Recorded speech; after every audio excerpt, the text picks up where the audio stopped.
Hi, my name is Ashwath Komat and I am the Secretary General for Pune Model United Nations 2016. In this video, what we want to talk to you about is something known as foreign and domestic policy. To begin with, I'd like to start with a small warning, not a warning, a sort of a gentle reminder that international relations is actually a very hard and a nuanced subject. Even masters and scholars of the subjects do tend to get things wrong, as is the case of any academic field.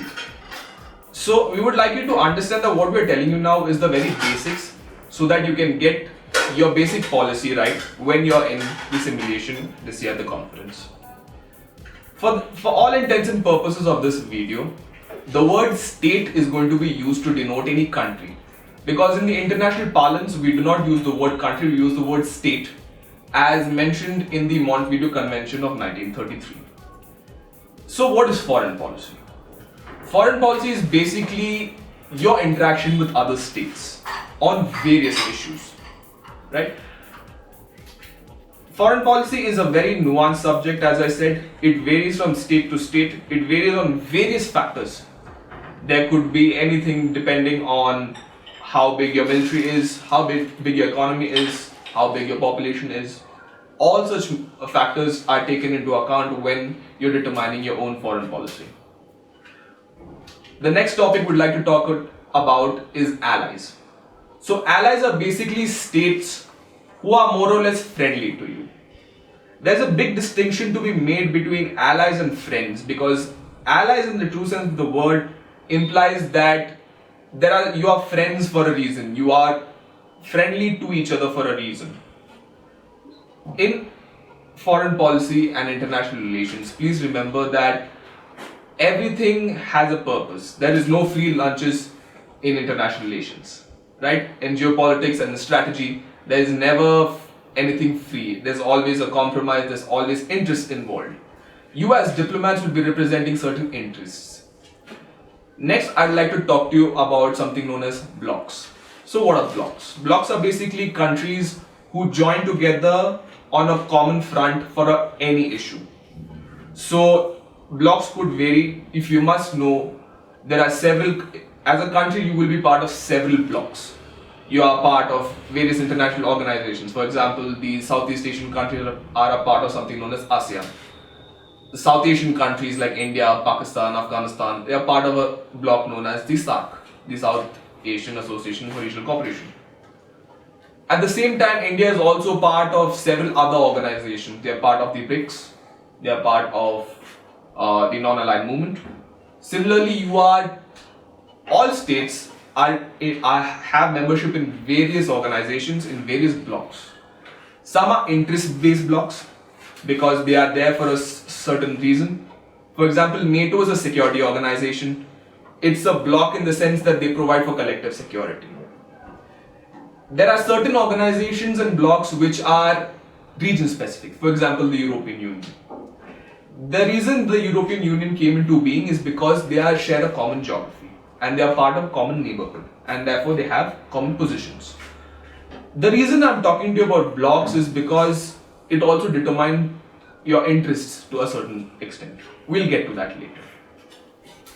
Another thing I'd like you to understand is that foreign policy is a very fluid sort of an arrangement. Foreign policy is never set in stone. As they keep saying in international relations, there are no permanent friends, no permanent enemies, just permanent interests. Similarly, foreign policy also evolves for you to fit into that role. So do not at any point of time, do not believe that you are bound by certain principles and that alone. Also, on a similar note, in case you have very close allies in your committee, please remember that it is alright to not agree with certain policies. It is fine, it's absolutely acceptable, provided you show a very good reason for it. There have been several instances in real life where that has happened, and it goes the other way around as well. Even states hostile to each other will find areas to cooperate. A good example of this would be India and Pakistan when it comes to peacekeeping.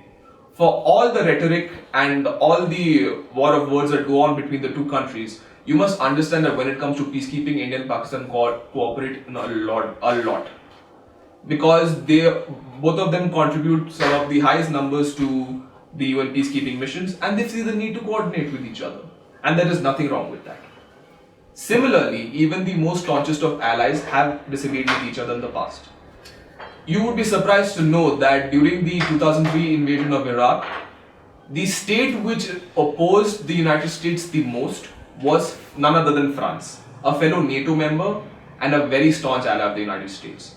You wouldn't have seen that much resistance coming from the other Arab states such as Saudi Arabia or United Arab Emirates, but the biggest reservations came from France. So, sort of disagreements are possible, there is nothing wrong with it. But as I said, you need to establish why you are diverging from your allies, and you need to provide good reasoning. And finally, I'd like to talk to you about something known as bloc politics. The bloc politics becomes important especially when you're trying to establish your own stand. As I said, certain countries, when they come in certain groupings, they establish a common position, right? So it is very likely that the European Union has a common policy for a lot of issues. And a state representing it in the United Nations will have to take forward not only his country's view but the view of the European Union as a whole. That it becomes very important, especially when you're doing your negotiations during the committee and your lobbying, and how you would like to take it forward.